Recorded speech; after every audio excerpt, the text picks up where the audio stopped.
Bonjour à tous, bienvenue dans cette nouvelle leçon. Aujourd'hui, nous allons voir la proposition indépendante juxtaposée et la proposition indépendante coordonnée.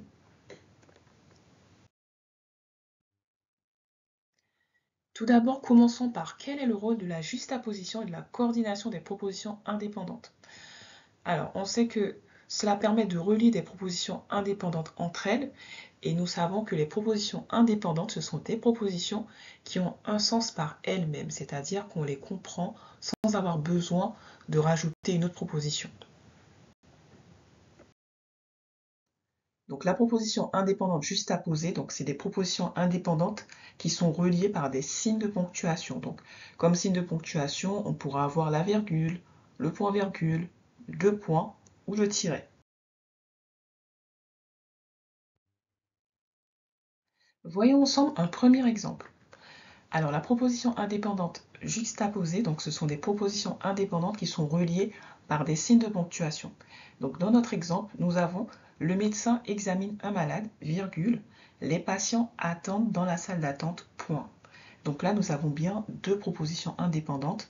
Donc la première proposition, le médecin examine un malade, on pourrait mettre un point.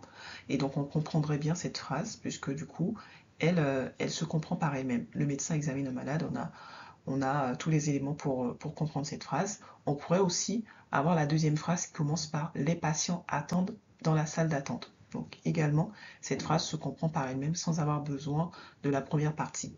Donc nos deux propositions indépendantes que l'on voit dans cet exemple sont reliées tout simplement par une virgule.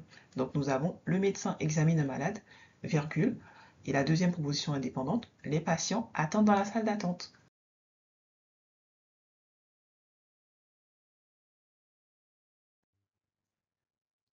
Passons aux propositions indépendantes coordonnées. Donc, les propositions indépendantes coordonnées, ce sont des propositions qui vont être tout simplement reliées par un mot de liaison. Donc, comme mot de liaison, on peut avoir les conjonctions de coordination. Donc, une conjonction de coordination, ça peut être mais, ou, et, donc, or, ni, car. On peut également avoir comme d'autres mots de liaison, par exemple puis, pourtant, cependant, etc.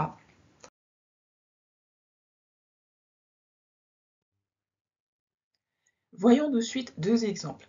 Donc, pour la proposition indépendante coordonnée, donc si je dis « Elle n'est pas restée ce matin car il n'y avait plus personne ». Donc là, on a bien deux propositions indépendantes. Donc la première proposition indépendante, c'est « Elle n'est pas restée ce matin ». Donc on pourrait mettre un point. C'est une phrase que l'on comprend par elle-même. La deuxième proposition indépendante est « Il n'y a plus personne ». Donc bien sûr, c'est une phrase que l'on comprend par elle-même. Donc ces deux propositions indépendantes, comme elles sont coordonnées, elles vont être reliées par un mot de liaison. Et là, on va utiliser la conjonction de coordination car. Donc on va avoir « Elle n'est pas restée ce matin ». Première proposition. Conjonction de coordination car. Il n'y a plus personne. Deuxième proposition indépendante. Voyons voir le deuxième exemple.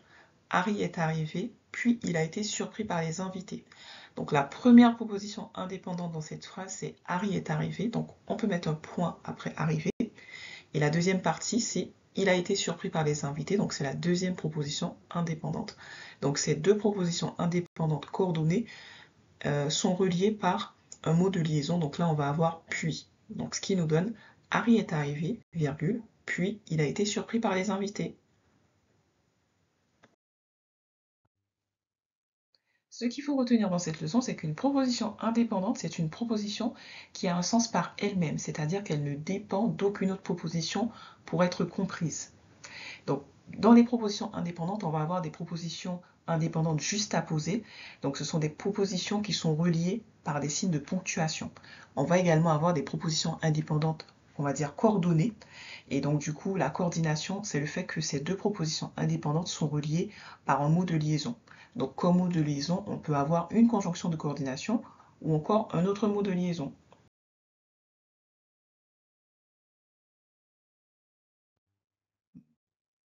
Bravo à toi, tu as maintenant révisé la proposition indépendante juxtaposée et la proposition indépendante coordonnée. Et je te souhaite bonne continuation pour la suite de tes révisions et à très bientôt pour une nouvelle leçon.